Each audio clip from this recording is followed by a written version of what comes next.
Welcome to Trade Ideas. I'm Jake Merl, sitting down with Jannarone, editor-in-chief of IPO Edge. John, great to have you on the show. Thanks, Jake.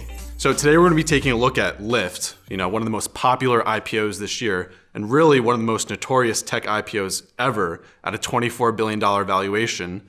And as someone who specializes in IPOs, and I know you've done a lot of work on this company, my question to you is, was the IPO price of $72 per share overvaluing the company? And if so, is today's price of $67 overvaluing the company? Without question, it was overpriced, and it still is. I mean, we're talking about 6 times forward sales for a company that has no path to profitability whatsoever. Even the most bullish analysts, if you look at 2022, they still have deeply negative EBITDA. There are a lot of reasons for that, but I think that this thing could go down to $50 by the end of the year. So what is it about the business model specifically that you think they'll have trouble turning a profit? The problem is, for one, it's a very, very competitive business. As you probably know, as a consumer, you can choose which rideshare you're going to take. If you're at the airport, you can check via Uber, Lyft. You find the cheapest one. So it's viciously competitive, and that's why they're struggling. I mean, these guys have a negative 44% EBITDA margin. The other thing that I think is really interesting that I dug into a little bit in the S1 filing was their insurance issue. So believe it or not, these guys basically keep all of the insurance responsibility on their books. So they farm it out, but then they reinsure it. And if you look at their cost of goods sold, more than half of the 89% rise last year was from insurance. So they're carrying a lot of risk, and it's very expensive.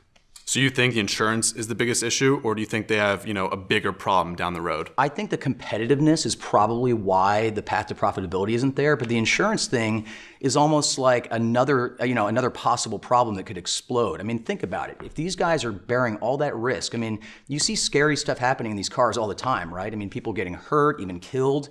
The same thing with the scooters, remember that. In the S1, they talk about the scooters so much, and in the Investor Roadshow, scooters. People get killed on these scooters. They're not doing that well. They're, again, very competitive. So I think that you've just got to step back and realize that this is not a slam dunk by any means. So this company lost $900 million last year, $600 million the year before.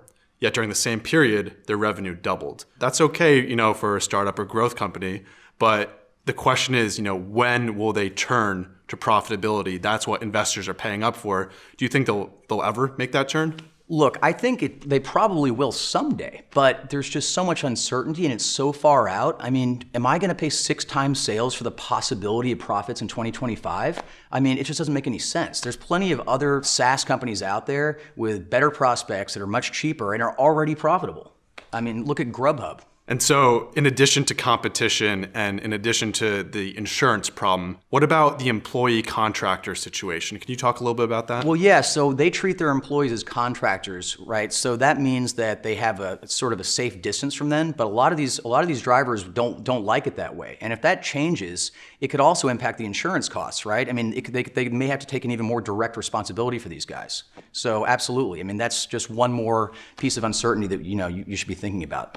And are you bullish on the entire ride-hailing, story in general, or is it just that there's so much competition that it won't work out for one specific company, or do you think the entire industry is facing some pressure? Look, I think that this idea of everyone abandoning car ownership is fallacious. It's just not going to happen. If you live in New York City, maybe, right? But it's always been that way. People who have been living here for decades would take taxis instead of owning a car.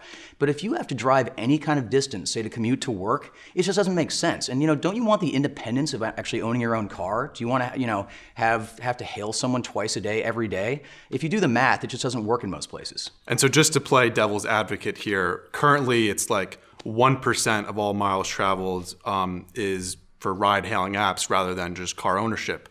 If that 1% were to become 2%, 3%, 5%, even 10%, isn't that a huge megatrend that the bulls are trying to capture? I think it absolutely is, but this just, you got to remember, everyone's chasing this. It's competitive. And Via, Juno, it's not just Uber and Lyft, remember that. So anyone who can do this and price it competitively is going to get the customers. So why should Lyft win?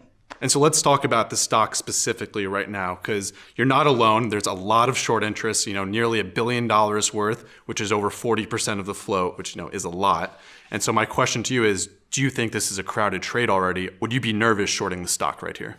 Look, I mean, it could be a bumpy ride down to say $50, but what I'll tell you is this. I don't really see any positive catalyst coming this year. We're not going to see any inflection in EBITDA. Where would that come from? I mean, like I said, they don't even claim that. I mean, when you watch the investor presentation, they use a lot of metrics that have absolutely nothing to do with profitability. But people are onto this. You know, I'm not alone in noticing this. And so, yeah, sure. I mean, of course, people might cover, but with a lack of any good news by the end of the year, no. I think it's I mean, I bet against it.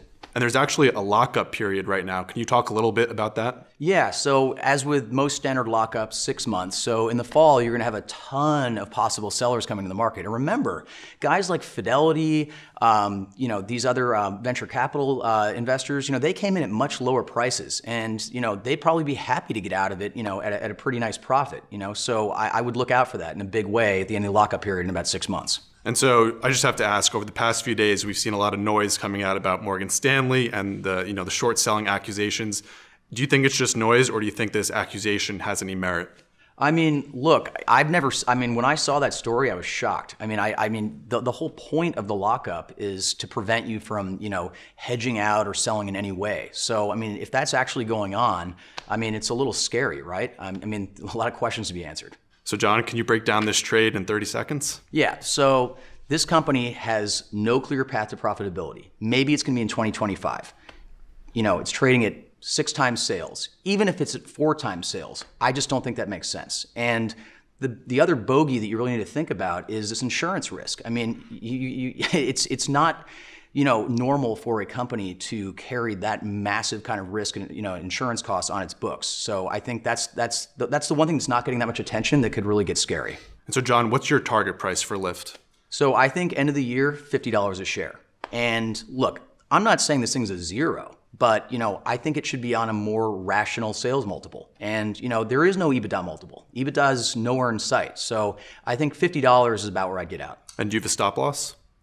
I mean, I think that if it screams up to 85, sure, I'd want to get out. And what would you say is the biggest risk to this trade? I mean, it might be short covering, frankly. I mean, like you said, the massive short interest. If there's some glimmer of good news, you know, it could really rip. But you know, I'm not expecting that. Well, John, that was great. Thanks so much for joining us. Thanks, Jake. So John is bearish on Lyft. Specifically, he suggests shorting ticker symbol LYFT at current levels with a stop loss at 85 and a target price of $50 by the end of the year. That was John Jannarone, editor-in-chief of IPO Edge. And for Real Vision, I'm Jake Merl.